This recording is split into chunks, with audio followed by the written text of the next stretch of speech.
നമ്മുടെ ശരീരത്തിലെ വളരെ സങ്കീർണമായ ജോലികൾ കൈകാര്യം ചെയ്യുന്ന ഒരു അവയവമാണ് വൃക്കകൾ.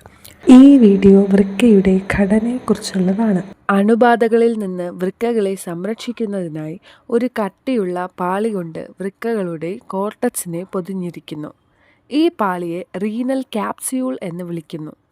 വൃക്കകളെ ആഘാതങ്ങളിൽ നിന്നും കേടുപാടുകളിൽ നിന്നും സംരക്ഷിക്കാൻ അവയുടെ ഉപരിതലത്തിൽ കൊഴുപ്പിൻ്റെ 2 പാളികൾ ഘടിപ്പിച്ചിരിക്കുന്നു. വൃക്കകളുടെ പുറം ഭാഗത്തിന് കോൺവെക്സ് ആകൃതിയും ഉൾഭാഗത്തിന് കോൺകേവ് ആകൃതിയുമാണുള്ളത്. കോൺകേവ് വശത്തിൻ്റെ മധ്യഭാഗത്തെ ഹൈലം എന്ന് വിളിക്കുന്നു. ഹൈലത്തിൽ നിന്ന് വൃക്കാസിരയും വൃക്ക സംബന്ധമായ ഞരമ്പുകളും വൃക്കയ്ക്കുള്ളിലേക്ക് പ്രവേശിക്കുന്നു. അതുപോലെ തന്നെ വൃക്കാധമനിയും മൂത്രനാളിയും വൃക്കയിൽ നിന്ന് പുറത്തേക്ക് കടക്കുകയും ചെയ്യുന്നു. വൃക്കയ്ക്ക് 3 പ്രധാന മേഖലകളുണ്ട്. ഒന്നാമത് റീനൽ കോർട്ടക്സ്, 2 റീനൽ മെഡുല, പിന്നെ റീനൽ പെൽവിസ്. വൃക്കയുടെ പുറം ഭാഗമാണ് റീനൽ കോർട്ടക്സ്. ഭൂരിഭാഗം നെഫ്രോണുകളും കാണപ്പെടുന്നത് ഇവിടെയാണ്. വൃക്കയുടെ ഉള്ളിലെ ഭാഗമാണ് renal medulla. Renal pyramids, renal columns, renal calyces, renal papillae എന്നിവ റീനൽ മെഡുലയിൽ അടങ്ങിയിരിക്കുന്നു. റീനൽ മെഡുലയിലെ ത്രികോണാകൃതിയിലുള്ള യൂണിറ്റുകളാണ് റീനൽ പിരമിഡ്സ്. നെഫ്രോണുകളുടെ ഭാഗമായ ലൂപ്പ് ഓഫ് ഹെൻലെയും കളക്റ്റിംഗ് ഡക്റ്റും അടങ്ങിയിരിക്കുന്നത് ഈ റീനൽ പിരമിഡുകളിലാണ്. റീനൽ പിരമിഡുകളുടെ ഇടയിലുള്ള ഭാഗമാണ് റീനൽ കോളംസ്. അവയെ കോളംസ് ഓഫ് ബെർട്ടനി എന്നും വിളിക്കുന്നു. റീനൽ മെഡുലയിൽ സ്ഥിതി ചെയ്യുന്ന രക്തക്കുഴലുകൾക്കുള്ള ഇടമാണ് ഈ റീനൽ കോളംസ്. റീനൽ പിരമിഡുകളുടെ അഗ്രഭാഗത്തെയാണ് റീനൽ പാപ്പിലെ എന്ന് വിളിക്കുന്നത്. റീനൽ പാപ്പിലകളെ ചുറ്റി കാണപ്പെടുന്ന ശേഖരണ സഞ്ചികളാണ് റീനൽ കാലിസസ്.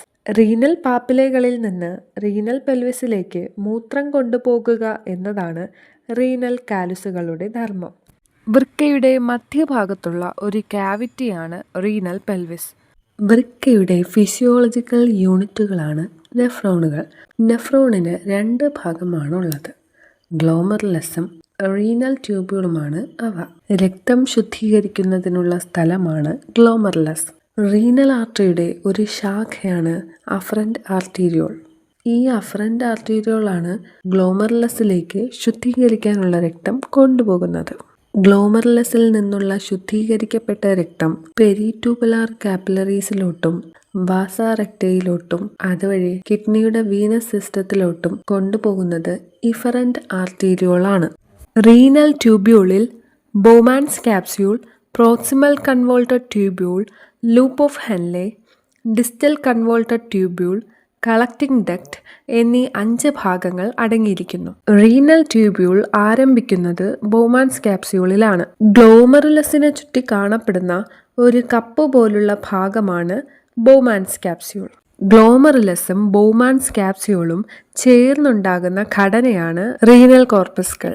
നെഫ്രോണിൽ ബോമാൻസ് ക്യാപ്സ്യൂളിന് തൊട്ടു പിന്നാലെ ആരംഭിക്കുന്ന ഒരു വളഞ്ഞ നീണ്ട സൂക്ഷ്മമായ നാളികയാണ് proximal convoluted tubule.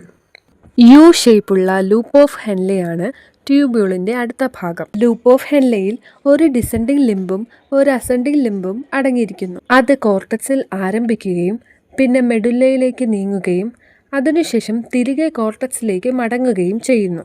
Loop of ഹെൻലെയുടെ ചുറ്റുമുള്ള സെൽസാണ് ഇന്റർസ്റ്റീഷ്യം. ലൂപ്പ് ഓഫ് ഹെൻലെയുടെ അസെൻഡിങ് ലിംബ് ഡിസ്റ്റൽ കൺവോൾട്ടഡ് ട്യൂബ്യൂളിലേക്ക് കടക്കുന്നു. അനേകം നെഫ്രോണുകളുടെ ഡിസ്റ്റൽ കൺവോൾട്ടഡ് ട്യൂബ്യൂൾ ഒരു സ്ട്രെയിറ്റ് ട്യൂബായ കളക്റ്റിംഗ് ഡക്റ്റിലേക്ക് തുറക്കുന്നു.